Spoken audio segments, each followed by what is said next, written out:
Most of what you have been taught about manifestation is half truth, and the other half is precisely what goes wrong. You have heard that if you simply visualize hard enough, repeat the right affirmation, or feel the right feeling, the universe will deliver. Some of that contains a seed of something real, but most of it floats free of any tradition, any structure, and any understanding of how the mind actually changes. The Vedic tradition has a precise term for this inner work, refined over thousands of years. The term is Sankalpa, and the rules for using it correctly are very different from what social media will tell you. In the next several minutes, I will teach you what Sankalpa truly means, the 3 properties a real Sankalpa must have, the single most common mistake that quietly cancels the whole practice, and exactly how to plant one for yourself today. Let us begin with the word itself, because the word carries the entire teaching. Sankalpa is composed of 2 Sanskrit roots. The first is Sam, which means together, complete, or unified, the same root that gives us words for wholeness and integration. The second is Kalpa, which means intention, creative will, or the act of conceiving something into form. Joined together, Sankalpa means the unified creative will, not a passing wish, not a fleeting want. A single, gathered, wholehearted resolve in which the scattered energies of the mind are brought into one direction and pointed at one truth.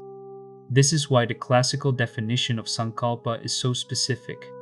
It is the mental resolve formed at the level of identity, not at the level of desire. It is not, I want this thing. It is, I am this kind of person. Notice what that gathering implies. Most of the time, the mind is anything but unified. It wants one thing in the morning and the opposite by evening. It pulls in a dozen directions at once, and that scattering is exactly why so many intentions dissolve before they ever take form. The very first work of Sankalpa, then, is the work of Sam, of bringing the divided mind into one piece. A resolve formed once and forgotten is not a Sankalpa. A Sankalpa is a resolve held steadily enough and repeated faithfully enough that the whole of you finally agrees on it. The power is not in the words alone. The power is in the unity behind the words. This is the first crucial distinction, and almost everything depends on it. Modern goal setting frames the goal as a thing you produce, an outcome out there in the future that you must chase, earn, and acquire. Vedic Sankalpa frames it as a person you become, a truth you settle into here and now. The difference is not poetic. It is mechanical. The deeper layers of the mind, what the tradition calls the chitta and what modern psychology calls the unconscious, do not respond well to wish list statements. They respond to identity statements. When you tell yourself who you are, the whole system, your attention, your habits, your choices, quietly begins to reorganize itself to match. A wish keeps the object at a distance. An identity collapses the distance to zero. So the first principle of Sankalpa is this: you are not asking for something. You are declaring something already true and then letting your life rearrange itself around that truth. Consider why this works at all. Your behavior, every single day, flows out of your sense of who you are. A person who believes, deep down, that they are disorganized will keep producing disorganized days, no matter how many planners they buy, because each action quietly confirms the identity beneath it. Change the surface behavior and the old identity drags it back. But change the identity at the root, and the behavior follows without a fight, because now acting in the new way is simply consistent with who you understand yourself to be. This is the genius of working at the level of being. The tradition understood, long before modern psychology gave it language, that the self-image is the master pattern. Set the master pattern, and 1,000 small choices fall into line beneath it. A goal pushes against your present identity. A Sankalpa rewrites it. From that foundation, 3 properties define a real Sankalpa. Learn these 3, and you can construct a true Sankalpa for any area of your life. Property 1. The Sankalpa must be in the present tense. Never, I will be steady. Never, I want to be steady. Always, I am steady. This is not a stylistic preference. The mind cannot act on the future tense. The future is, by definition, not now, and the body and nervous system only ever live in now.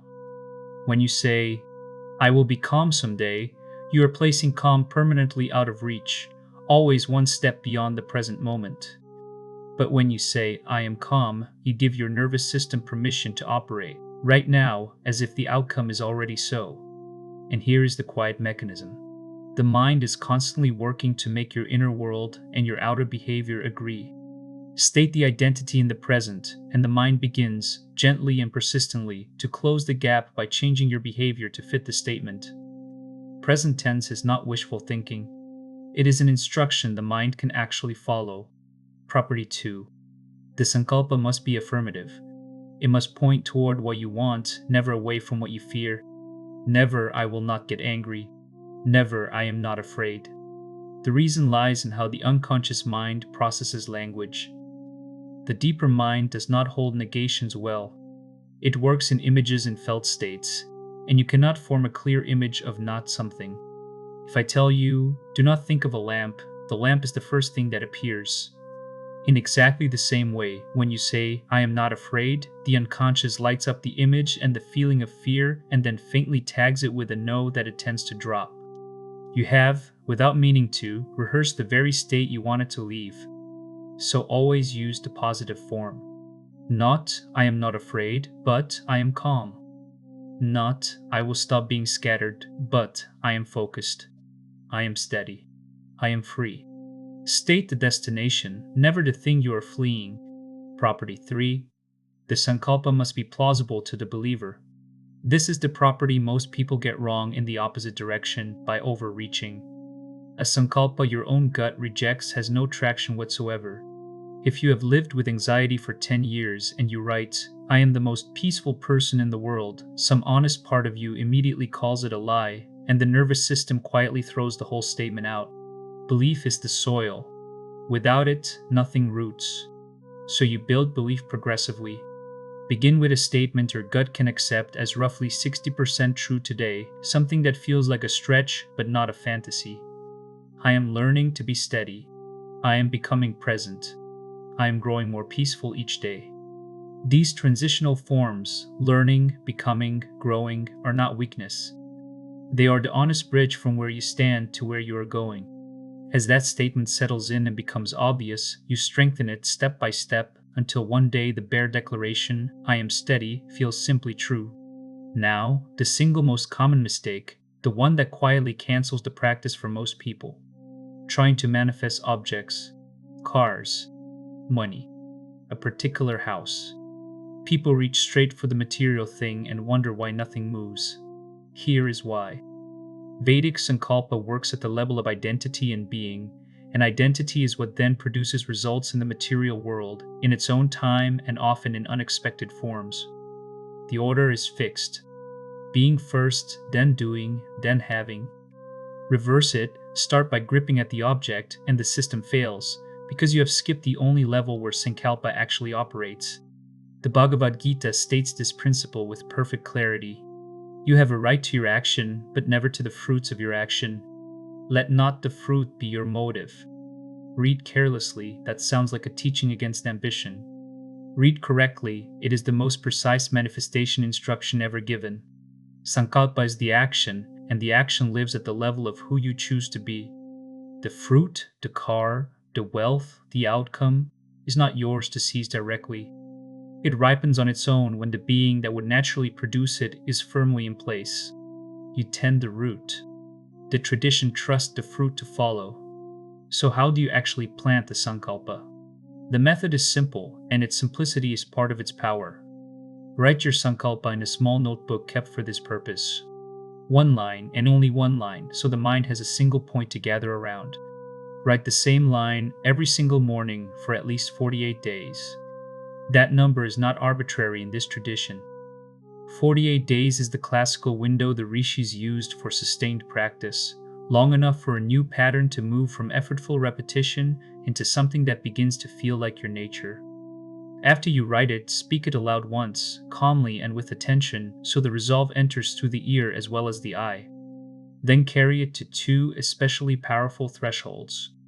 The first is the threshold of sleep. In those drowsy minutes as you drift off, the critical, doubting layer of the mind grows quiet, and the deeper mind becomes unusually receptive to suggestion. Repeat your Sankalpa silently there, and let it be the last thought you hold. The second threshold is dawn, the Brahma Muhurta, that still window before sunrise when the mind is fresh and uncluttered and most open to installing a new pattern. Revisit your Sankalpa there as you begin the day. Sleep and dawn are the two doorways through which a Sankalpa sinks past the surface mind and takes root in the soil where real change happens. That is the entire science, the unified creative will gathered into one line.